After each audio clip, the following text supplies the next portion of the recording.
I'm Sean. I'm Chief Technology Officer at Flow, and I am glad this room is so full. It's actually really amazing to see this many people caring about clean tech, clean energy, and what we're doing here in Minnesota. So thank you first and foremost for being here. This is really awesome.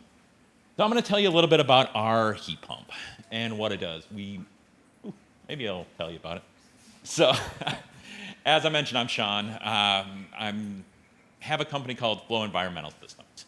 We make CO2 heat pumps, and our whole mission and whole goal is to provide energy efficient, environmentally friendly technologies to the marketplace. That includes a lot of different things, but really we're focusing on decarb and detoxification, so making it more environmentally sustainable, making it eliminating the need to burn stuff to make heat, and really focus on the hard to electrify cases. That is where you got cold climates, you got high delivery temperatures, simultaneous heat recovery, new regulations and energy modeling, and all these complicated things that current tech just really doesn't do. And so I'm an engineer. We have a team full of great and brilliant engineers and super nerds, and we love to do what we do, but we really look at it as like we have a toolbox. And refrigerants is the main one we look at. So if you go down the list, we have a rubric now from regulatory side. No greenhouse gases, don't warm the planet, no ODP, don't burn off the atmosphere, don't light yourself on fire or explode yourself with the class A1 refrigerant, non-toxic, non-flammable, and no PFAS. Don't give any of those toxic forever chemicals that cause health effects. All of that leads us to CO2. But CO2 is a little bit different, that we have to be transcritical in what we do. You want to be in the nerdy side, come see me after, or go chat with our folks at SVL out there. But really, we have to do things a little differently. So as we do things differently, we unlock a number of new innovations. Those new innovations can be heating, cooling, and domestic water productions all at the same time in a true simultaneous heat pump with no reversing valve. That enables us to really be a central plant in a box for all thermal energy conditions we need, and share that energy as efficiently as possible. Another new thing that we do is, we live in Minnesota, it gets cold and it gets hot. Heat is mission critical in life safety. You want it to work when it gets cold. So we designed a heat pump that is now capable of doing negative 40 degrees and with an air source and be fine and be efficient at the same time. Add on the fact that we want heat and we want heat to be hot, so it has to make high temperature hot water. It needs to make high return temperature hot water if we're going to start displacing condensing boilers or hot water boilers altogether. And then another big problem that plagues the industry is defrost. So we have a way to create a no defrost solution using this transcritical cycle to basically preheat the outside air above dew point so it doesn't sweat, doesn't condensate, doesn't freeze, aka no defrost in the air source heat pump. And then add in one more element that we can set really long splits with this, and you can go about 5 times more. Instead of 100 feet, now you can do about 1,000 feet. So all that stuff's really well and cool, but until you commercialize it and make it into something, you don't really have anything. You're just talking, and you're academic. So we built it into what we call our Answer CO2 heat pump. This is specifically designed for HVAC duty, where we have a single boring, dull gray box that we can just hook up water and power to and completely electrify and decarbonize the marketplace. It can be set up to be a heat recovery chiller, a geothermal system, a water-to-water booster system, and et cetera. Now, if you wanted to add air source to this is where we come into play with our gas cooler. This gas cooler is not a condenser, because we don't condense because of this new transcritical thing. We actually just cool fluid and use that usefully. And that's our air source. And we can put it all together to make it easy. We have a number of box sizes, because, again, we're engineers and we like to build things, so you got to have the right box and the right tool for the right job. So we have a small cabinet that fits through a normal commercial door. You can roll it in a dolly and make retrofits and deployments easy. You can do heat pumps that are larger for larger institutional facilities, where it fits on a normal flatbed with no oversize or over width. And now we can start taking on those 500 to 1,000 ton systems. And then we can add gas coolers where we got small footprints, tight or tabletop style, low profiles, high serviceability, high snow loads, or even vertical coils, horizontal discharge, where we can do high static and ducted installs. So that gives you pretty much 80% of the marketplace for commercial to work with. On top of that, I mentioned the simultaneous. You got your electrical input, multiple outputs. We could do heating, cooling. It could be anywhere from 90 degrees to 180 degrees, or it can go all the way down to, on the cold side, to 38 to 75 with no glycol. A little glycol in it, you can go quite a bit lower. This enables us to really serve as that mechanical room in a box. So there's a lot on this slide. I just want to emphasize a couple things. All this is well and good, but nothing makes sense unless the economics work out. So the economics that make this make sense are efficiency and footprint and D rates and all these things. These two graphs, the left side graph is your heating graph. Power's the bottom red lines, capacity is the top blue lines. Power out over power in is your COP, or coefficient of performance, and that's your efficiency numbers. So as you can see, they're both pretty good. We can go toe-to-toe with traditional 454B or 410A systems in cooling, but in heating, this is where it really shines. At about 47 degrees, most heat pumps start to fall off pretty significantly. By 20 degrees, they're really derating. By negative 13, they're basically a giant toaster, right? So as we increase that, we can increase we don't have to account for as much derates. We don't have to account for as much space because now we can do a little bit less equipment. Total cost of ownership starts to go down. This makes money in the owner's hands more affordable, and it's a really great option. Add in a little bit of useful real estate that comes back because CO2 is a little bit smaller than 410A or 454B. Add in good efficiencies. Now we got ROIs that make sense in 2 to 5 years, and you have a really compelling business. So there's a lot of people that are working on this. Here's just a small list of companies that are here, and there's a lot more. So we are trying to have not only distribution partners, service partners, training partners, but also products and demonstrations and sites for everybody to come and see. And so I want to talk a little bit about one of our sites here. So we have this is the local steam fitter, pipe fitter labor unit. They are really phenomenal at training the industry, and I would say is one of the best out there of getting people to know what's going on and how to be prepared for anything they see in the field. So whether it's chillers or welding or brazing or et cetera, they do a lot of great work. They train literally hundreds of technicians every single semester, and now we are creating a new demonstration site, hydronic training center, and robust measurement verification so that everybody feels comfortable, confident, and ready for this to be deployed at a massive scale. So our good friends here at Local 455 are deploying this in onto their geothermal loop, as well as an air source loop and distribution for all of that. So if you have any questions, please reach out or check out with our team. And just want to leave you with a final point here of there's a lot we can do, but we're really focused on making a central engine to power a thermal energy network, where we can do heating, cooling, geothermal air source, grid integrations, where we can now load shift the grid, or we can even do thermal storage and start making thermal batteries a reality. So there's a lot that this fits in. There's so many nuances, but please reach out. Check out our friends over at SVL right outside, or come talk to us. Thank you.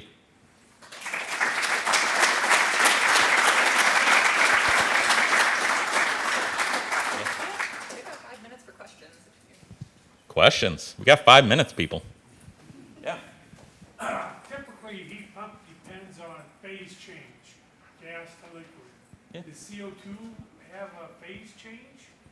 Yes. Or does it just compress and expand? So great question. Yes, it does. So for those who didn't hear, does CO2 have a phase change? Yes. So in the transcritical cycle, we're making it a little bit different. We still phase change. We stay sensible only heating on the top side, but then we have an expansion valve in our discharge line coming out of the gas cooler that expands into a flash tank, and that's where the phase change occurs. We just moved it downstream so we get maximum possible heating. What kind of pressures do you operate at? Anywhere from 200 PSI to about 1,500 PSI, and we use Schedule 10 stainless steel. Yeah? Next question. How does your flow product fit with the Jarvie solutions at the pipe fitters in St. Paul? What's the relationship between those two technologies and products? Yeah, so the question is, how does flow fit with the Darcy system in St. Paul? Well, it is going to be powering the same loop, so it will make that possible. A lot of what happens on subsurface heat exchangers is the amount of contaminants you can get into the aquifer. So this enables a really low dew point or a low temperature water to make that exist easier. So that enables the heating and cooling loop to be more robust. Great question. Another question. What's your coefficient of performance for a heating system in the wintertime when it's, 20 below zero? Oops. And then with the same system, what's the coefficient of performance in the summertime when you're cooling your home? It's on the screen there. So look in the middle between COP. The difference between the top curve and the bottom curve is COP. So if you're looking in the wintertime, Minnesota, -20, we're a COP of 2. In the summertime, we're a COP of 2.8 to 4.4 if we take some tricks with adiabatic heating and cooling.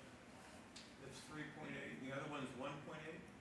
Yeah, so the items in red are traditional refrigerant systems. And then what's typically used in a heat pump today, and the items in black up there are our efficiencies with normal heating conditions.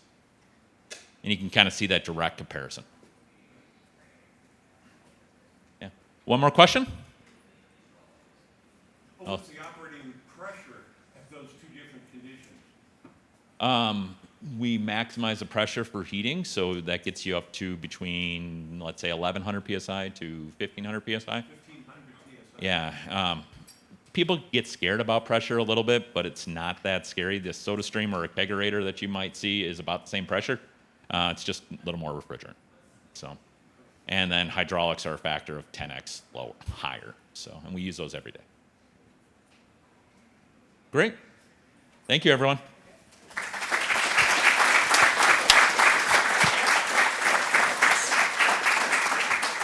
Thank you, Sean. Next up, we have David Rowe from LiquidCool Solutions, and LiquidCool is piloting their immersion cooling technology with a Minnesota data center company called Voltus at a location in Alexandria, so I will, do you want it podium or? I'm gonna try the mic.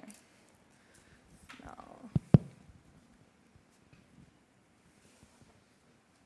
Okay, thanks, Becky. And hey, thank you all for coming. It's great to see standing room only. This is the only time I've spoken in front of a standing room only crowd, so it's a good deal. Can you hear me okay? There, I got it. Needed to get the distance to the mic.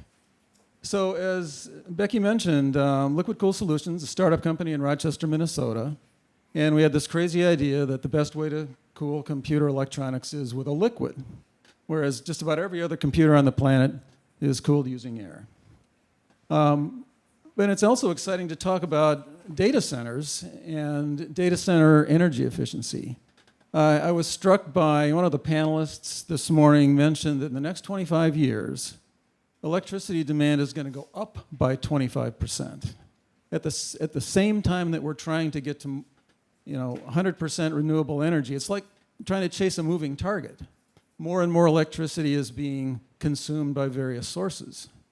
And I think you probably read the news about what's happening with artificial intelligence and the computing power that's needed to drive these AI applications and the number of new data centers that are going to have to come online.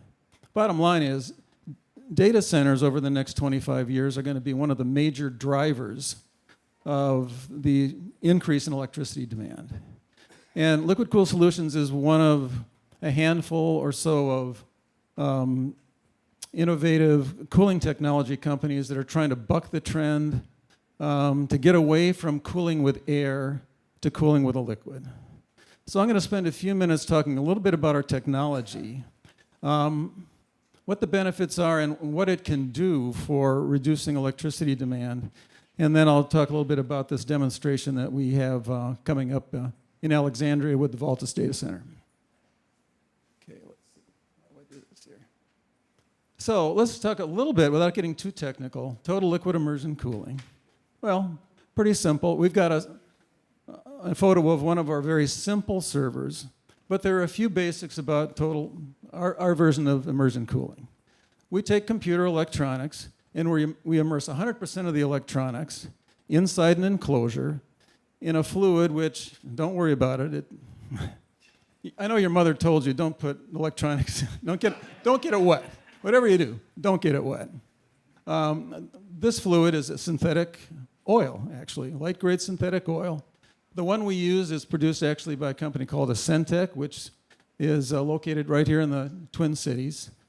It does not conduct electricity, but has very high heat capacity.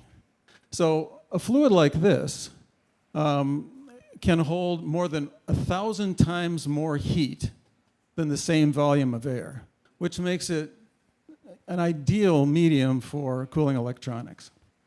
Other things you'll notice here, we have no fans inside the enclosure because we're not moving air. You'll notice there's a small pump. So our enclosures have a small pump, and that pump is circulating fluid from a heat exchange point, which is not pictured here, but you'll see two hoses coming into the enclosure. One's bringing in cooler fluid. It goes through the pump, and then we have a patented process where we direct the flow of the coolant in an accelerated way to the components that are generating the most heat. In this case, it's a CPU. When you get into an AI box, it gets a little more complicated. And then the warm fluid exits the fluid to a heat exchanger. So that's basically the technology. Pretty simple. Applications, well, I won't go into the harsh environment applications, but I want to talk about the data center solution because that's where I think we're going to have the biggest impact. A couple of photos that shows you what our systems look like. Oh, I should also mention for data centers, one of the differences from other forms of immersion cooling is that each server is individually packaged for immersion to be installable in a standard data center rack. So you see some pictures here, and on the right-hand side you see one of our enterprise servers in immersion.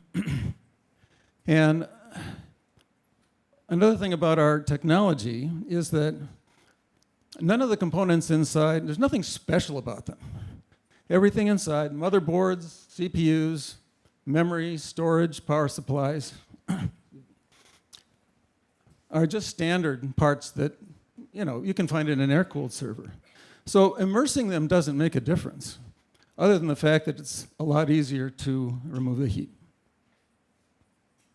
Another set of photos that shows our rack-based implementation, and I wanted to show how we remove the heat from the servers and get it to a heat exchange point. So the bracketry on the left is a cluster of, each server is paired with a small heat exchanger that takes the heat from the servers and then goes up that black hose to a facility loop that's part of the data center cooling system.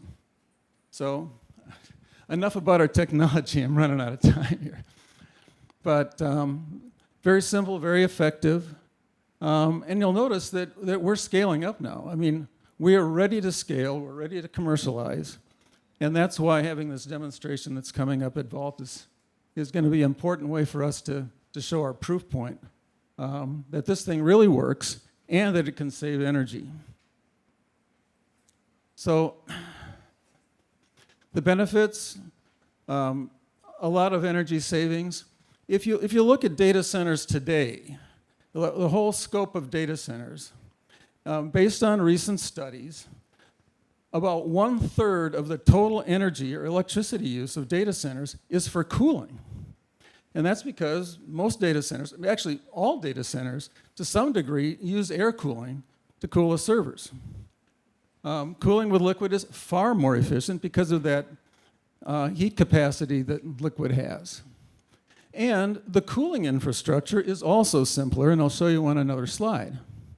One of the other kind of interesting advantages to our technology is that because we recover the heat in a liquid form, we can take that waste heat from the server, which can be at temperatures high enough for water heating, and it's all contained in a fluid infrastructure. And you can, if you've got a way to reuse the heat, either for water heating or for some process heating, well, that's just an extra benefit. The challenge, of course, is pairing the data center and co-locating it with an application for hot water. It could be just water heating. We kind of like the data center brewery kind of application. I mean, breweries need hot water, but there are many kinds of processes where if you can collate the need for heat with a data center, you can save a lot more electricity. And a final advantage I will mention, in addition to electricity use, data centers consume a lot of water. And actually, water is used, as you know, steam power generators use a lot of water just to create the electricity. So we save a lot of water, number one, by being more efficient. But number two, many data centers use evaporative cooling, which uses even more water. And because our form of cooling not only uses less electricity, but it keeps the components cooler. Most of our cooling systems don't need any evaporative cooling in most climates. Here's a slide that shows the difference between a liquid-cooled infrastructure, which is basically pumps, heat exchangers, pipes, and a dry fluid cooler, which is basically a simple radiator with some fans, with what's typically needed in a conventional data center, which usually involves some sort of air conditioning or evaporative cooling, and the need to filter the air, the need to humidify the air appropriately. Because our immersion cooling is so much more efficient, typically the total power use in a liquid cool installation uses only 4 to 7% of the total electricity that the data center needs, compared to typically today 30 to 40% for a conventional data center that needs to rely on air cooling. Now, so you think this is a good news chart for us, but this chart actually shows why it's been a little bit tough for us to make progress to commercialize and grow our technology. The reason being, every data center that exists right now uses the stuff on the right. But that doesn't help us because we're trying to move heat out in a liquid form. We need the infrastructure on the left. And as long as electricity prices have been low and this air-cooled infrastructure has existed, most data centers, it's been tough for us to drive the change to a liquid cooling infrastructure. So that's kind of been the bad news for us in terms of trying to be able to scale our technology to where we can really make a difference. But I think things are changing. I hate to show you a detailed chart, but this is a chart from the US Data Center Energy Usage Report that was just issued last December that shows the history of data center electricity use and then projecting it into the future. And I think you'll notice the kind of the launch curve there that shows the electricity usage like doubling or more over the next 5 years, largely due to these new data centers that are being built for AI. So this is actually a good news chart for us because now data centers are getting concerned about electricity usage. The new servers that are coming out, you can't cool them with air because they're so power dense. And so by using our technology, we can kind of mitigate this extreme growth and maybe save as many as 50 terawatt hours or so of electricity through the use of our technology. So, by the way, a terawatt hour is a billion kilowatt hours. It's a lot of electricity. So I was curious how many, what is 50 terawatt hours? How much is that? Well, so I asked AI, and how many homes can 50 terawatt hours power? And I got the answer, 4.6 million homes. It's a lot of electricity that we could possibly save through the use of our technology. So fast forward to today. Thanks to Grid Catalyst for funding our current demonstration project. So what we wanted to do with our cooling technology that we couldn't do up to now is actually show that we can cool a high-performance multi-GPU server designed for AI applications. And not only that, we could do so, and we could save energy. And we also finally wanted to be able to demonstrate it with a partner in Minnesota. And we're delighted that we've had a relationship with Voltus Data Centers. They've got footprints in the Twin Cities and St. Cloud, and their flagship data center in Alexandria, which is where we plan to demonstrate our system. The system itself, this is what the demonstration system looks like. We're testing it now in our lab in Rochester, Minnesota. And it's a standard short data center rack. The server itself is located just above the panel with the Grid Catalyst logo. It's a high-powered supermicro server with 4 NVIDIA GPUs. And in our air-cooled measurements, it draws a little over 2,000 watts, so pretty high-powered. We've taken measurements on the air-cooled device. So it's total electricity usage, we're measuring temperatures, and by the way, decibel levels. And by the way, the highest number we got was 84 decibels with the air-cooled server, which is the same as a freight train traveling 45 miles an hour at 100 feet. It's a lot of noise. And we'll also do some heat recovery effectiveness for the liquid-cooled version. So we've been working on this now. We got our funding in the spring to do this project. We've had to do some engineering work. We've never cooled a beast like this before with this much power. We now have the immersion system running. We're kind of tuning it to optimize the energy efficiency. We'll be taking our immersion-cooled measurements in November, and then after Thanksgiving, we'll be transporting the demonstration system up to Alexandria for demonstrating it. I know the Voltus team is excited about having it there. They would like to expand use and build liquid immersion cooling into their next data center hall, which they'll be populating in the near future. And we do plan to issue a report that lists our results and some additional analysis that goes with it. So that's what I got. Thank you very much. Okay. Oh, one question? One question? Yes.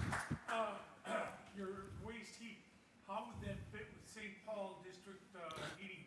Well, it could fit with district heating, yes. If you can co-locate the compute power, we have to get it close. If we can approximate the production of the heat close to a district heating system, it's ideal for district heating. So we've talked to Cordia Energy. We've got some partners that we're talking to.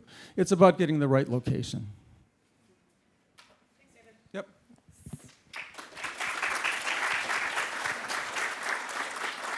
Thank you, David. And all of our startups have the green lanyards, so if you see any of them out and about, you should ask them more questions. They're great to talk to.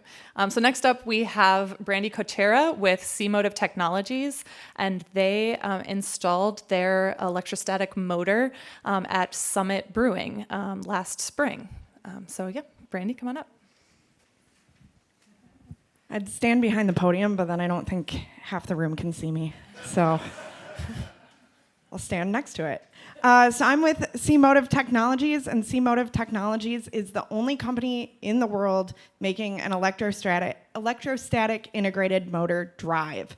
That means no gearboxes, no magnets, and no maintenance because it's a totally enclosed all-in-one system.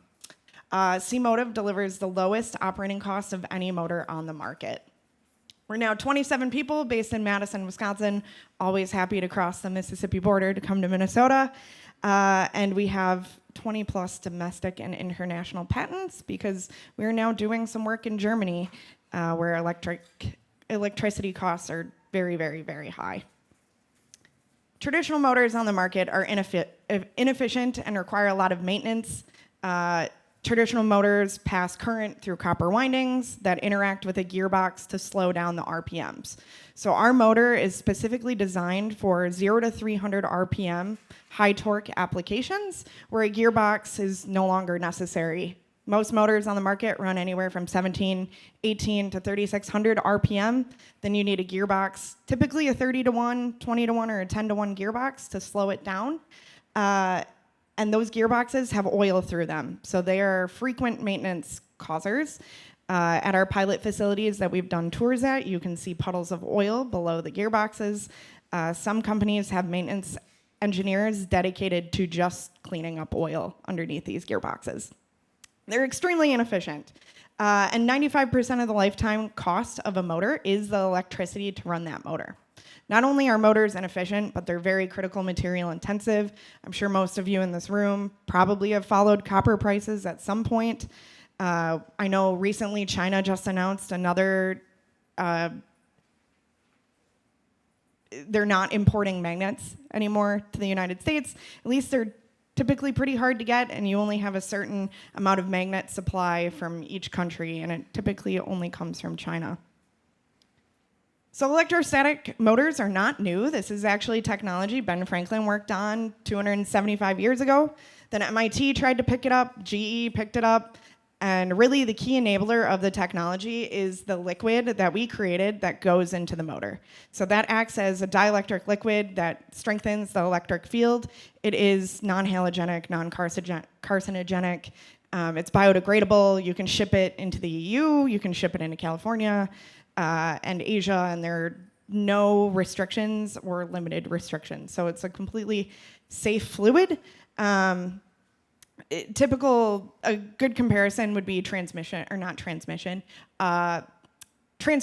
fluid is a good comparison to it. C-Motive also had the power electronics necessary, and we use printed circuit boards in our motor to make the motor generate torque. So we apply voltage to the surface of printed circuit board plates, and that creates an electric field that's magnified by that dielectric liquid. So it's a really simplified system. It's really only PCBs, some 3D printed parts, and that dielectric liquid. You can see an all-in-one system here without the need for a gearbox. No gearbox means no maintenance. With it being an all-enclosed system, we're eliminating maintenance costs, we're eliminating downtime due to that system failure, usually is that gearbox failing. We are a lower energy consumption motor, so that directly translates to carbon and electricity savings. And then no critical materials. So the only copper in our motor is the traces on those printed circuit boards. You can see a cutout of our motor there. And there are absolutely no magnets in the system. It is only an electric field. Here's a US example of our total cost of ownership. So we can lower the total cost of ownership by about 30%. Compared to an industry workhorse motor. And what that means is an IE3 motor with a gearbox that's pretty typical, standard amongst material conveyance, pumps, those low-speed applications. We are saving on the lowest total cost of ownership. There is labor costs. It's so marginally low that it doesn't show up on this graph.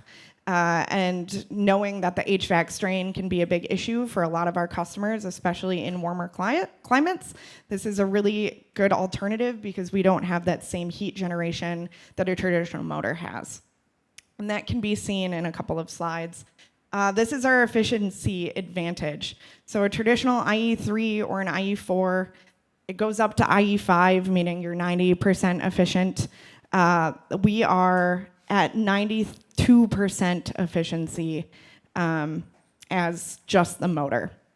The VFD to control the motor is, all VFDs are about 97% efficient. They're kind of already at their peak efficiency, so we're very comparable to that. And you can see that our maximum potential is really based on the fluid that's put into that motor. So the dielectric liquid, again, being the key enabler, the better fluid we create, the more efficient motor we can have. A little bit about our pilot. So we did a pilot with Summit Brewing Company, and I say we did it because we did it March through June, and we're going back at the end of the month with a more efficient motor. It should be 10% more efficient than the motor we installed 6 months ago because of the changes we've made to the dielectric liquid processing. A little bit about Summit. I'm sure most of you know they're based in St. Paul. They have great beer. Their Twins Pilsner is awesome. We had a motor running 4 to 5 days per week. Their shifts very different duty cycle each day. Could have been 2 hours, could have been 12 hours. I think the total amount of beer cases we pushed through was 450,000 cases of beer pushed through the course of this pilot. We did intentionally stress the motor and the drive remotely. which was great because we did end up killing our motor, but we learned how to kill it and how not to kill it in the field again.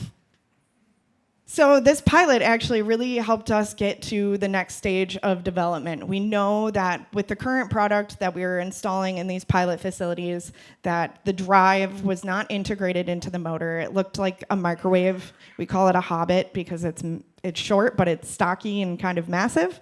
If you're familiar with motor drives, like a PowerFlex 525 is a tiny little thing that fits in a cabinet.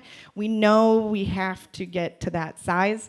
And we're doing that work now to have a modular, scalable motor. And so you can see the left one is our Gamma prototypes that we've installed and are still installing in pilots. Moving to the Delta, which will be our full product launch Q1 of next year. And that will have the integrated motor controller onto the back. That's what that gray box on the back is. Not only can we mount the controller on the back, but we can add more cassettes to scale the horsepower of the motor. So what you see up there is equivalent to a 1 to 2 horsepower motor. It depends on the newton meters of torque to do the job, but we can scale it up because the more printed circuit boards, the longer or bigger diameter the motor is, the more torque we can produce. Some big company wins since the Summit pilot, and I am not kidding when I say we would not still be a company without the Grid Catalyst pilot. If we did not have a motor running at Summit, and if we did not have a motor concurrently running at a FedEx facility, we would not have raised the $14 million necessary to keep our doors open and continue keeping the company alive. With that $14 million, we are now in a $28,000 square foot pilot production facility. So we are scaling up production now. We're purchasing that equipment to increase our production capabilities to about 200 motors a month with maximum potential of 1,000 motors a month. So really taking this next step to get us to the next phase of the startup. We're building out the team. We added 11 new jobs in the last 3 months, and we're going to be up to 30 people by the end of the year. For reference, when I started in 2023, we were 15 people. So we've almost doubled in size since 2023. And again, like I said, we're building out that manufacturing capabilities to start scaling and to start getting ready to take pre-orders, which will be the first 100 to 250 limited quantities of motors delivered by Q4 next year. Some of our current scale-up and future plans are seen here. We're working with a couple different groups out of Cincinnati. Amazon is in the queue for a pilot. Procter & Gamble we're going in 3 weeks. True Automation is a conveyor OEM. You recognize a few company names up here. So we have about 10 pilots in the pipeline right now that we're executing. We know that people want to see this technology work and actually see the savings behind it before taking that commercial next step, and that's kind of the strategy of where we're going to go. We're doing 1 to 3 horsepower gear motor replacements. We're going to go up to 10 horsepower, and we know there's a very specific market that's looking for 1/4 horse, 1/3 horse, those smaller motors. So the technology can really be scaled up or it can be scaled down. It will just really depend on that market push and that market pull. I just want to give another thank you to the Grid Catalyst program and Summit Brewing Company. Like I said, we wouldn't still be standing here without this program. They've been excellent to work with, so has Clean Energy Economy Minnesota. There's so many great groups in the room. I know I recognize a lot of faces in here that have been following C-Motive's journey for a long time. And so to finally get us to this step where we're gearing up to take pre-orders, where we're gearing up to really expand that pilot production, it's a very exciting time for us. And we don't want that momentum to slip away. So any questions? Right here. Aside from kilowatts and torque, does no magnets in your motor give you any cleaner static or noise next to, like, say, a high-tech lab that really does not like sparks and stuff like this? Yeah, that's so the question was, does having a magnet-free system create less noise? Yes, it does for a lot of applications where magnets are required. MRIs are a great example of this would be a good fit for an MRI technology. For us, there's a lot of hurdles to have to jump to get into healthcare tech that where we're at as a company, it doesn't make sense. But it is less noise in that sense. There's also less audible noise. We run a little above 40 decibels, 40 or 40 above. So much quieter than, a gearbox and traditional motor combo. In the back. What's the life cycle of the fluid of the inside motor? Yeah, that's a great question. So the primary degradation of the motor and the motor lifetime is around the fluid. We have done component level testing. We anticipate that it'll be a 5 to 10 year lifetime of the fluid. So it's really, there's some knobs you can turn with the voltage being applied over time on the liquid. But because this is a fully sealed system, similar to a battery, what we can do is we can take your motor back, we can drain it, and we can refill it with the next best fluid and send it back to you.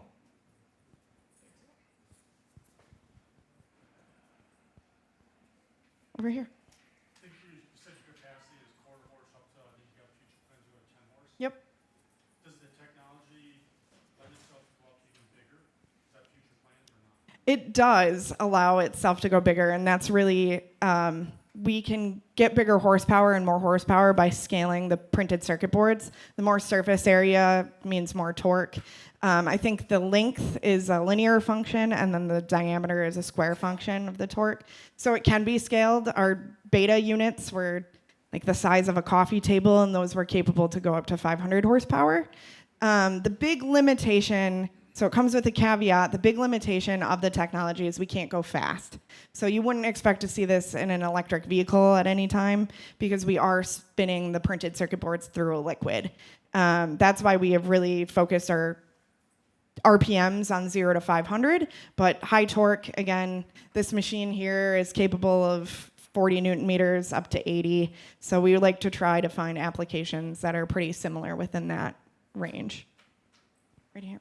When it does fail, if I lock it up, electric motor is going to just get hot and burn and fried wires.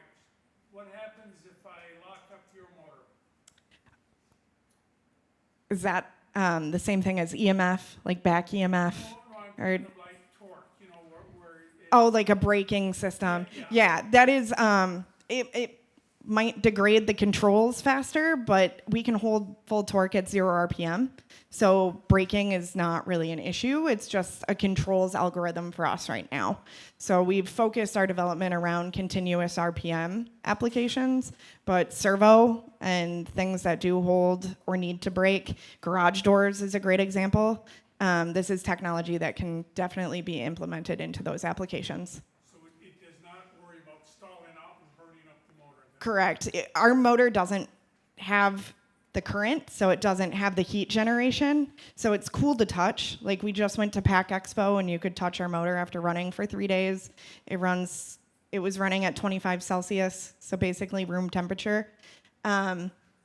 Heat is not the primary degradation factor of our motor. It's really the voltage applied to the surface of the printed circuit boards interacting with the chemistry of the dielectric liquid. So, any questions, or is that time? I think that's time, lunchtime.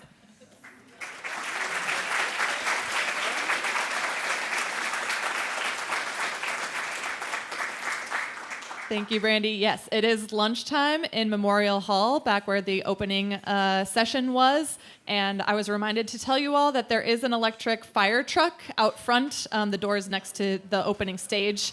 So go check that out. It'll be there until 12:30, so you still have half an hour to go check that out.